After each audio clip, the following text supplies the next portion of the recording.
സ്വാമി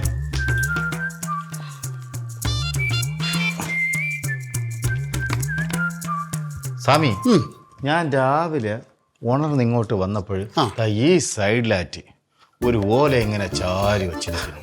ചാത്തന ആണോ? ചാത്തന ആയിരിക്കുമല്ലേ? ആയിരിക്കും. പിള്ളേർ അതിനെ പറഞ്ഞ ചാത്തനാണെന്ന്. പക്ഷെ എനിക്ക് വലിയ വിശ്വാസമില്ല. ഞാൻ അങ്ങനെ വിശ്വസിക്കാൻ പാടില്ലല്ലോ. ഞാൻ ഒരു സയന്റിസ്റ്റ് അല്ലേ. ഇതെല്ലാം ഒരു സയൻസ് അല്ലേ? ആണല്ലേ? അതെ അതെ അതെ. ഇതെന്താണ് ഇപ്പൊ ഇത് കഥ? പെൺകുട്ടികൾ താമസിക്കുന്ന സ്ഥലല്ലേ, അവിടെ ഇങ്ങനെ മദ്യപിക്കാൻ പാടുണ്ടോ ഒരാൾ വന്നിരുന്നിട്ട്? ഇതടിച്ചെങ്കിൽ എനിക്ക് ധൈര്യം വരും.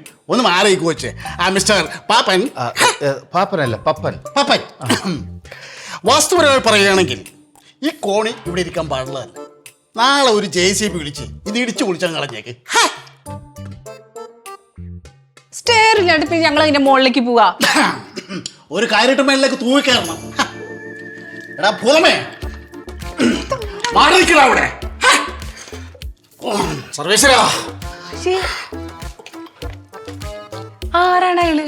അതെ, ഈ വീട്ടിൽ ചില ഭൂതപ്രേതാദികളുടെയൊക്കെ ദോഷമുണ്ടെന്ന് ലച്ചു പറഞ്ഞായിരുന്നു.